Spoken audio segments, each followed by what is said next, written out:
Alright guys, see how this big screen makes a big difference?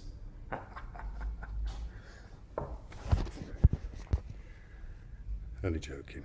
It's a bit of a family joke actually, is that is to do with a friend of my father's. I'm going to show my age here. Back from the late 60s, it was one of his friends who came up one night with his wife, and my mum and dad, they only had like a small portable black and white TV, and this woman said to her husband, "Hey, you know, if we were at home, we'd be able to see all of that, man, instead of just his head and shoulders that were watching the news." But anyway, so yeah, this is my first time vlogging with the Nokia Lumia. It's a huge thing to hold, but it's amazing. It really is.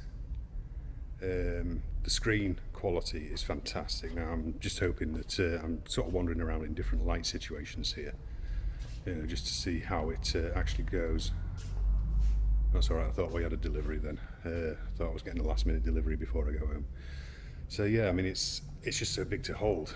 I mean it's sort of pulling on my shoulder a bit now, but that's mainly because of sort of like arm position and the way I'm having to hold it because of the size.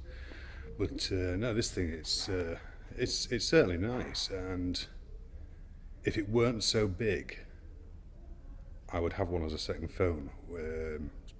No doubt. I keep looking at the screen, and of course, because the camera is so much further from the screen, I'm looking quite a big difference, a big distance away from the camera. Yeah, there's the camera there. It's right on the top left corner there. So, but yeah, I'm going to add more to this. I'm going to try it actually in my little clamp at home, but I've got a feeling it may be too wide, and it might actually interfere with the buttons on it, because these buttons are so easy to catch and just knock things off. So anyway, I'm going to give that a try, see how it goes, and hopefully it'll fit in that, and I'll probably get a slightly better holding position on it. And I'm still waiting for my in-car holder replacement to come through the post. It's a little bit different from what I've had before. It's got a gel suction cup, and it's one of those one-handed ones. God, I forgot what it was called now. Is it called the crab or something? And you literally just push up into it, and the bottom part sort of like swivels to allow the phone to come through as it goes into this grip.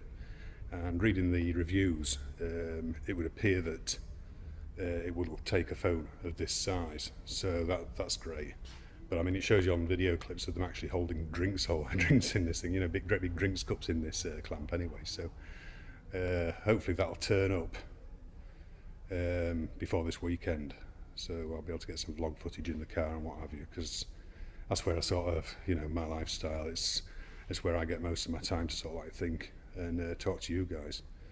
So anyway, I'll catch up hopefully later on tonight, see how things go with this tripod and the clamp that I've got mounted on the top of it anyway. So catch up in a bit, guys.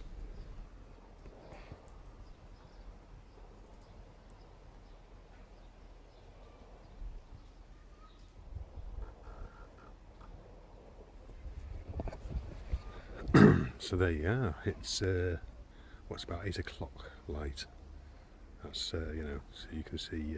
I mean, obviously I'm on the front facing now, and that was rear facing just a moment ago.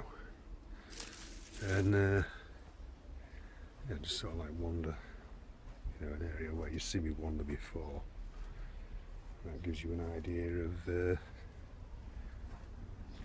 sort of quality in that. Compared to the other videos. So this is the Lumia, and what you normally see it on is the iPhone 5.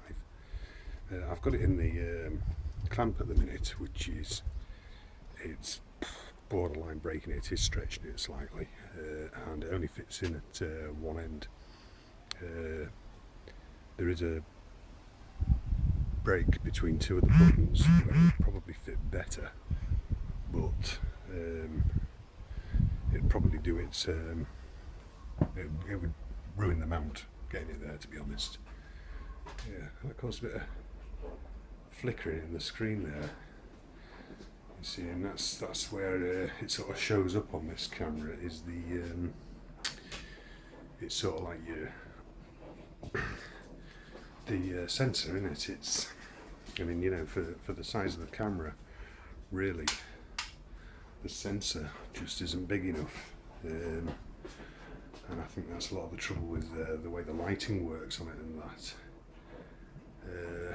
I mean, that's given quite a strange sort of hue to the picture now on the front facing. Now, I'm not sure if the settings actually affect the front facing camera as well when you alter like the white balance setting and stuff like that.